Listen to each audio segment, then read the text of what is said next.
Huitième jour, attitudes et démarches. N'est-ce pas étudier trop minutieusement la belle dame de la Salette? Nous ne le pensons pas. Oh, bien loin de là. La très sainte Vierge se montre à nos égards sous telle physionomie plutôt que sous telle autre. N'est-il pas souverainement juste de nous rendre compte de cette physionomie de choix? Elle se tient ou marche de telle ou telle manière. Serait-ce donc banal de la part de la Reine du Ciel, et en raison des circonstances qui l'ont amenée sur le sol de notre patrie? D'autre part, les physionomies extérieures ont leurs qualités. Elles peuvent avoir leurs vertus. Du même coup, elles sont en état de nous donner des leçons et d'être des modèles. Le livre de la sagesse le dit en toutes lettres. La sagesse de l'homme se lit sur son front.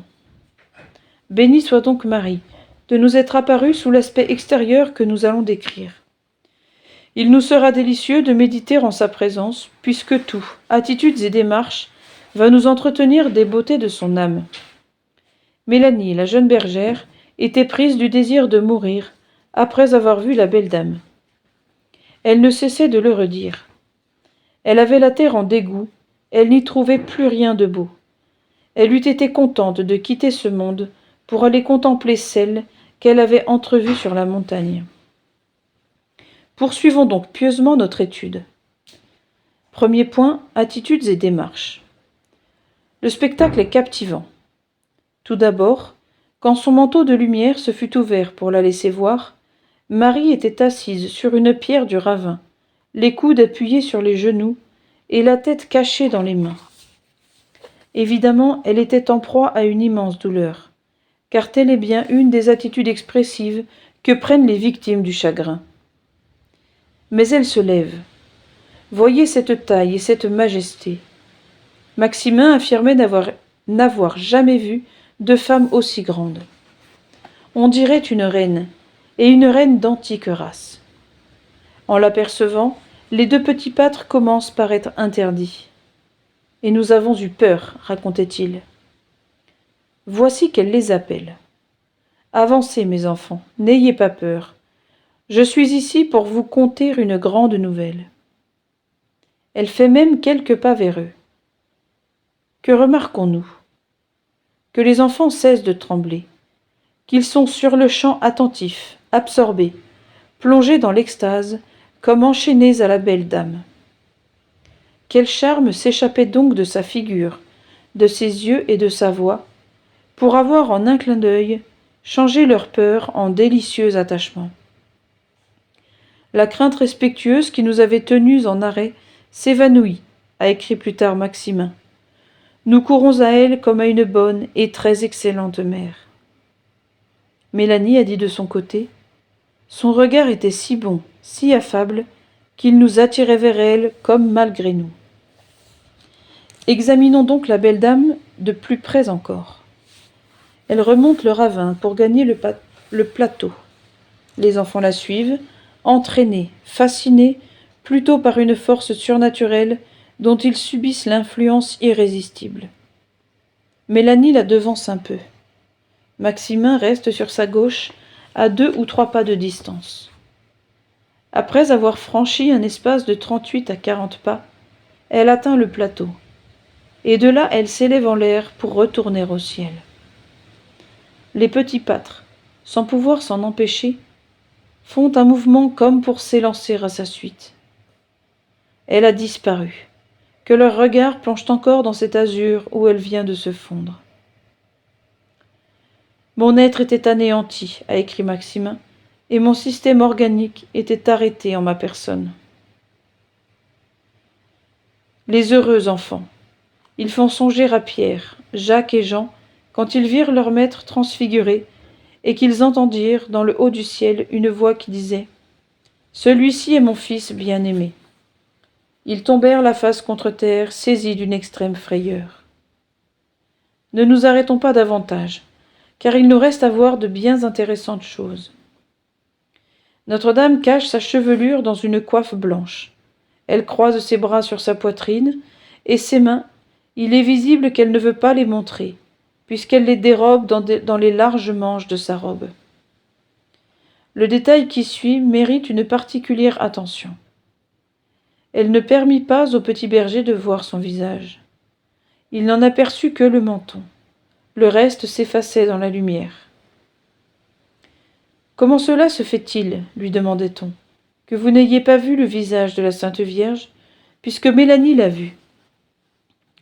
Ignorant, le bon petit pâtre, les intentions de la belle dame, il répondait naïvement : « Je ne sais pas, moi, je n'étais peut-être pas assez sage. » Lorsque l'apparition parle, sa voix, semblable à une délicieuse mélodie, reste calme et mesurée.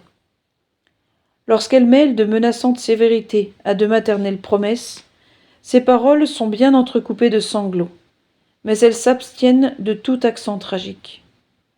Les choses qu'elle disait au nom de Dieu étaient assez graves et impressionnantes par elles-mêmes.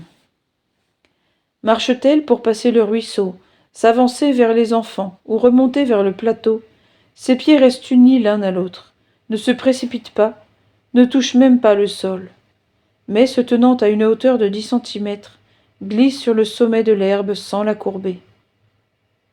Comme si elle était suspendue, disaient les enfants, et qu'on l'eût poussée. Enfin, elle va quitter la terre. Avant de s'élancer, elle regarde longuement le ciel. Alors ses larmes cessent de couler. Le moment est venu. Elle prend son vol, ou plutôt, pour reproduire une expression pittoresque des heureux témoins de sa visite à la France, la belle dame se fond dans la lumière et disparaît. Ô la bien-nommée, belle et suave dans les délices de son être surnaturel. Deuxième point, nos réflexions. On se demande probablement ce que, dans cet ordre d'idées, elles pourraient bien être et ce qu'elles vont être en réalité. Qu'on ne s'inquiète pas.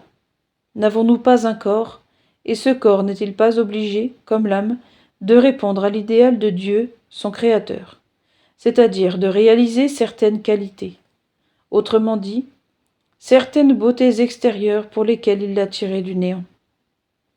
Que c'est vrai. En créant le corps de l'homme, Dieu avait son plan et ses desseins, de sorte que, dans les attitudes et les démarches de Notre-Dame de la Salette, nous pouvons voir une invitation à ne pas l'oublier. Ne l'oublions-nous pas, cependant? Et pour quels écarts peut-être? Pensons-y bien. De fait, la Genèse nous révèle que Dieu nous a créés à son image et à sa ressemblance. Saint Paul, de son côté, nous enseigne que nos corps sont les membres mystiques de Jésus-Christ. Et que, dès lors, il est de rigoureuse logique que Jésus-Christ vive en nous, pour inspirer les faits et les gestes de nos corps, aussi bien que les pensées et sentiments de nos âmes. Enfin, le grand apôtre n'ouvre-t-il pas devant nos yeux ce bel avenir, à savoir que dans le royaume de Dieu, Église et paradis, nous devons être par le corps et l'âme les concitoyens des saints et les hôtes de Dieu. Dès lors, voyez si, en pareille matière, les réflexions peuvent couler de source, et si nous sommes en droit de voir dans les attitudes et les démarches de Notre-Dame quelques-unes de ces leçons et de ces exemples qui doivent distinguer les enfants de Dieu jusque dans leur extérieur. Pour préciser et en même temps pour nous borner, demandons-nous si ce ne sont point des leçons et des exemples de dignité, d'affabilité, de modestie et de distinction surnaturelle. Ô cette dignité, comme Marie sait se tenir. Elle souffre, et profondément sans doute, mais elle ne se laisse pas affoler par la souffrance. Bien qu'assise et la tête dans les mains, elle est aussi ferme sur la Salette qu'elle le fut debout sur le Golgotha. Elle a une mission divine à remplir dans les larmes. C'est un honneur douloureux, mais encore un honneur. Elle en veut être digne. Ensuite, si elle est majestueuse dans ce port et cette démarche de reine, ni elle ne cherche, ni elle n'affecte, ni elle n'emprunte ce grand air. Il lui est naturel comme au cèdre du Liban, et elle ne s'en prévaut pas davantage. Aussi je l'admire pleinement et je dis, voilà la vraie grandeur. Enfin, dans la parole de la belle dame, soit qu'elle menace, soit qu'elle caresse, point d'éclat, point d'excès. Tout est calme, tout est pondéré. On sent qu'elle parle au nom d'une puissance qui n'a pas besoin de recourir à la déclamation. Et son affabilité? Elle est la bienveillance même, douce et captivante. Délicieux apanage du cœur de la Vierge Mère. N'est-il donc pas touchant de la voir s'abaisser jusqu'à ces deux pauvres bergers de la montagne, les appeler tout près d'elle, leur parler familièrement? Ils ne comprennent pas le français. Eh bien, elle s'exprimera dans le patois de leur pays. Maximin et Mélanie sont littéralement sous le charme. Ainsi, jadis, les foules de la Judée, ineffablement séduites par le plus affable des enfants des hommes, le bon maître Jésus. Mais il semble que, dans l'apparition de la Salette, la leçon de modestie prime les autres. Elle est en tout cas des plus frappantes. Notre-Dame a peur de montrer ses cheveux, ses mains, son visage, ses pleurs. Pudeur exquise. Elle n'a point laissé voir son visage ni ses larmes au petit garçon. La petite fille a eu seule le privilège de les contempler. Sa voix n'éclate pas, mais reste calme et suave. Sa marche n'affecte aucune prétention, mais grave, Marie s'avance, ou plutôt glisse et passe. Saint Paul a dû tressaillir d'aise en voyant à ce point, et par la reine des anges, sa sentence de modestie mise en pratique. Que votre modestie soit connue de tous les hommes. Un dernier trait achève de peindre l'extérieur de Notre-Dame et de nous ravir. C'est sa distinction toute surnaturelle. Ses pieds se détachent de terre, en même temps que ses yeux regardent avidement le ciel et cessent à l'instant de pleurer, pour briller d'amour et d'allégresse. Gracieuse et forte leçon. Pour le corps aussi, il est donc un détachement des choses d'ici-bas, puis des aspirations et des joies qui prouvent que pour le corps aussi, il est un autre monde qu'il doit rechercher, le monde où règne Marie, l'Immaculée de corps et d'âme. Regina Coeli. Troisième point, nos résolutions. Notre société contemporaine se trouve ici condamnée sur plus d'un point. Elle s'est accoutumée à vivre, comme s'il n'y avait plus ni Dieu, ni âme, ni vertus surnaturelles à pratiquer. Ensorcelée, pour ainsi parler, par le naturalisme, elle s'est changée tout en orgueil, tout en chair, de sorte que même sa physionomie extérieure n'est plus à reconnaître.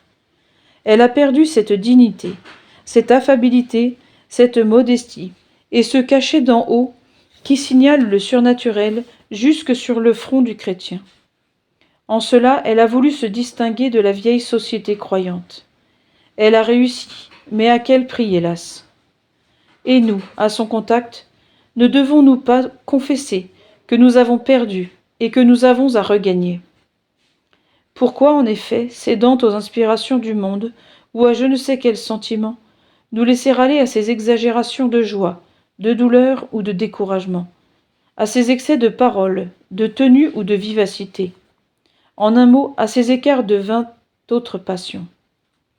La dignité n'est point là, mais l'erreur, mais le péché peut-être, parce que le sens chrétien a été banni. Pourquoi, d'autre part, au lieu de l'affabilité, cette morgue, cette impolitesse dédaigneuse, cette arrogance, cette dureté qui ne connaît ni amabilité, ni condescendance, ni pitié? Tout cela tue la charité, interdit toute piété, et finalement se fait décrier ou haïr. Non, du moment que la foi n'est plus, les hommes ne sont plus des frères les uns pour les autres. Les cœurs deviennent secs et souvent méchants. Ô le vilain cachet d'une société sans Dieu! Pourquoi encore, au lieu de la modestie, cette tenue sans gêne, ce luxe de toilette, ce genre hardi de regard et de parole, cette démarche ambitieuse, en un mot ces manières qui sont comme les affiches de la vanité, de la manie de paraître ou de dominer, ou de la folie des louanges, qui sont même comme des malsaines provocations réprouvées par les plus élémentaires convenances? Enfin, pourquoi avoir dépouillé cette attitude chrétienne, qui, faite d'humble grandeur, semble toujours tendre vers le ciel et s'exercer à vivre dans le ciel? Le chrétien n'est-il pas un voyageur, suivant le langage de l'Église, qui retourne à son Père et à sa patrie? Ô mon Dieu, si j'ai eu le malheur de participer à ce vil naturalisme et de profaner en moi votre divine ressemblance, pour préférer, comme le dit saint Paul, l'image d'une créature toute terrestre et indigne de vous, Je vous en supplie, accordez-moi ce courage, que désormais, à force de bonne tenue chrétienne, je porte exclusivement dans ma personne l'image de la créature céleste de la grâce.